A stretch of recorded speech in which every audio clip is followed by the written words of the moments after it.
तर इकडं किचनमध्ये सगळ्यांचा गोंधळ सुरू आहे. गरमी खूप जास्त होत आहे. इथं जर फॅन लावला तर गॅस राहणार नाही, त्यामुळे फॅन पण लावलेला नाही. खिडकीतनं पण हवा अजिबात येत नाही आहे आणि हवा आली तर अशी येते की गॅसच बंद होतं. तर असं आता रात्रीचा स्वयंपाक करायचा तर दिनेश बनवत आहे तिकडं मसाले भात आणि मी तोपर्यंत चिवडा बनवत आहे. त्यासाठी शेंगदाणे आणि डाळ मी अगोदर तळून घेतलं, सुके मसाले काढून घेतले आणि मुरमुरे पण 1 किलो काढून घेतलेत मोठ्या टोपल्यामध्ये, म्हणजे व्यवस्थित मसाला मिक्स करता यावा.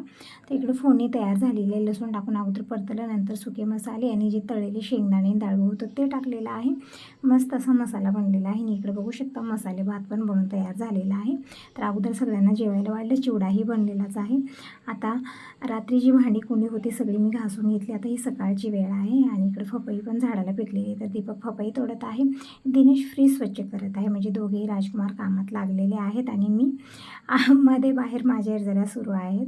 म्हणजे दीपक स्टँडवरती थांबते पपई तोडत होता, त्यामुळे गेलेली होते खाली आणण्यासाठी. आणि इकडं कपडे पण मी अगोदरच मशीनला लावले आणि आज बिदरला जायचं तर थोडंसं लवकर सगळी किचनची कामं आवरायची होती. तर अगोदर लोणी काढलं आणि कडवायला ठेवलेलं आहे.